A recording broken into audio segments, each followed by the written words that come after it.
আসসালামু আলাইকুম, সবাই কেমন আছেন? আশা করছি সবাই ভালো আছেন। তো চলে আসলাম নতুন একটা ব্লগ নিয়ে। আর ঈদের আগে বেশ কিছু ভিডিও করা হয়েছে, যেগুলো আসলে ঈদ স্পেশাল ভিডিও, এগুলো আসলে শেয়ার করা হয় নাই। ব্যস্ততায় কেটে গেছে অনেকগুলো দিন। ঈদ চলে গেছে, প্রায় 5 দিন পার হয়ে গেছে। 5 দিন কি 6 দিনই পার হয়ে গেছে। 7 দিন অলরেডি, আগামীকালকে আজকে 7 দিন পার হয়ে গেল। যাই হোক, একটু মিস্টেক হয়ে গেছে। সো আমি যেটা করেছিলাম, ঈদের আগের দিন রাত্রে আমি সেমাইটা রেডি করে নিয়ে গেছিলাম, কারণ তাহিদের আব্বু ঠান্ডা সেমাইটা খেতে পছন্দ করে।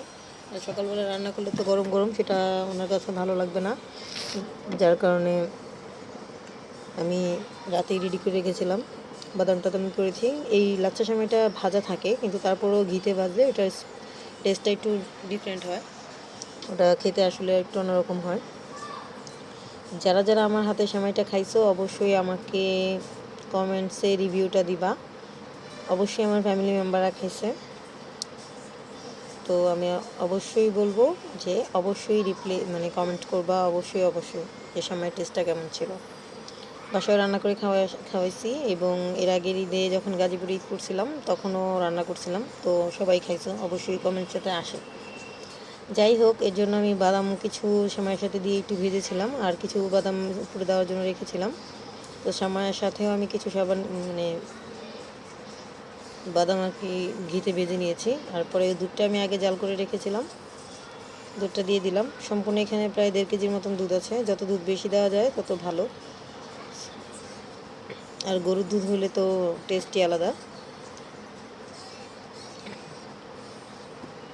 আচ্ছা, যাই হোক, কার কেমন ঈদ কাটলো অবশ্যই সেটা কমেন্টসে জানাবেন। আর আমার কেমন কাটলো এটা আসলে আমি কারোর সাথে শেয়ারই করবো না, কারণ হচ্ছে কিছু জিনিস নিজের মধ্যে রাখা ভালো। আর তাহিদ সকাল সকাল বাবা আবার ছেলে নামাজে যাওয়ার জন্য রেডি হয়ে গেছে। ওর বাবা ওর সাথে একটু ছবি তুলবে, কিন্তু ও তো খুবই ব্যস্ত। ওর নতুন টুপি, নতুন পাঞ্জাবিতে। আর আমি তাহিদদেরকে বিদায় করে রান্না করে নিচ্ছিলাম, দেশি মুরগি এবং পোলাও রান্না করে নিচ্ছিলাম সকালবেলা খাওয়ার জন্য। আর দুপুরবেলা তো অবশ্যই গরু মাংস আসবেই। আর অনেকে হয়তো ভাবতে পারে যে ঈদের দিন কেন মুরগি রান্না করব। আসলে সকালবেলা খাওয়ার জন্য একটা, আর ঈদের যেহেতু দিন, সকালবেলা একটু ভালো মন্দ খাওয়াটা আমি পছন্দ করি। অনেকেই আছে ঈদের দিন কিছুই রান্না করে না, সকালবেলা এটা সেটা দিয়ে খাবে, গুস্ত আসলে খাবে। এগুলো আসলে আমার ফ্যামিলিতে বা আমি এটা আসলে ভালো চোখে দেখি না।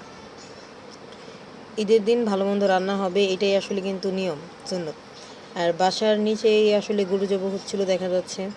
আর এইগুলো দেখতে একটু ঈদ ঈদ মনে হচ্ছিল। বাড়িতে থাকলে অবশ্য, আমার বাবার বাড়িতে থাকলে অবশ্য আমি মাঠে যাই, যেখানে কুরবানি দেওয়া হয় সেখানে যাই। সো ওটা একটা আলাদা আনন্দ। বাবা থাকতে ঈদটা অন্যরকম ছিল, এখন ঈদটা অন্যরকম। আসলে বাবা ছাড়া জীবনটা যে কতটা শূন্য, এটা যার বাবা নেই শুধু তারাই বলতে পারবে। বাবা নেই, আর বাবার ছায়া হিসেবে যে ছিল সেও নেই। দুটো মানুষকে ছাড়া এটা আমাদের ঈদ, প্রথম ঈদ। দুটো আব্বাকে ছাড়া তো অনেক ঈদ কেটে গেছে, 4টা ঈদ কেটে গেছে। ভালো লাগা খারাপ লাগা, ভালো লাগার মতন এখন আর কোনো কিছুই নেই। প্রথমত বড় হয়ে গেছি, এই জন্য ভালো লাগার কিছু নেই। আর দ্বিতীয়ত লাইফে এত প্রবলেম যে এর মাঝখান দিয়ে ভালো থাকার একটা সুযোগ পাওয়াও অনেক কিছু টাফ। আর তারপর হয়েছিল যে কুরবানি দেওয়ার পর মাংস টাংস রেডি করে আমরা এখানে রান্না করতে পারিনি, বাড়ি খেলে চলে গিয়েছিলাম। বিক্রমপুর চলে যাচ্ছিলাম, তো বিক্রমপুর যাওয়ার ভিডিও এটা। আমার কাছে অনেক ভালো লাগে, এটা হচ্ছে আরিয়াল বিলের সিনটা আমার কাছে অনেক ভালো লাগে, যার কারণে আমি প্রায়ই দেখবেন যে আমার ভিডিওতে আরিয়াল বিলের ছবি আছেই। আর কিছু বলার নেই, যারা আসলে লাইফে প্রবলেম ক্রিয়েট করেন তাদের জন্য আল্লাহর কাছে দোয়া চাইবো, আল্লাহ তাদেরকে হেদায়েত দান করুক। আর যারা একটা ঈদও আমাকে ভালোভাবে কাটাতে দেন না, তাদেরকে বলবো আল্লাহ আপনাদের সন্তান দিছে, অবশ্যই তাদের কাছ থেকে যাতে এরকমটাই পান, বা আপনাদের সন্তানের সাথেই যে এরকম যাতে হয়, আল্লাহর কাছে এতটুকুই চাইবো। যেহেতু আপনি অন্যের সন্তানকে নিয়ে হ্যাপি থাকতে পারেন না, আপনার সন্তানকে নিয়ে অন্য কেউ হ্যাপি থাকতে পারবে না। এখন অভিশাপ বলেন বা যেটাই বলেন, সেটাই যদি অভিশাপ মনে করেন, অবশ্যই অভিশাপই দিচ্ছি, অবশ্যই অভিশাপটা ডিজার্ভ করেন, এই জন্যই দিচ্ছি। আর কি বলবো, কিছু বলার নাই। যাক, আমার সন্তানকে নিয়ে আমি হ্যাপিলি ঈদ করতে পারছি। ঈদের দিন সকালবেলা হয়তো বা অন্যরকমও হইতো যদি অন্য কোথাও থাকতাম, কিন্তু নিজের বাসায় ছিলাম যার কারণে সকালটা অন্যরকম গেছে। পরের বেলা কেমন গেল সেটা মানে আসলে ম্যাটার করে না। আর কুরবানি আসলে কি, কুরবানিটা আসলে আল্লাহর জন্য দেওয়া হয়, গোস্ত খাওয়ার জন্য না। এটা যে যত তাড়াতাড়ি বুঝে ফেলবেন তো তার জন্য ভালো, কারণ মরতে তো হবে, বয়স কম আর বেশি না, মরতেই হবে।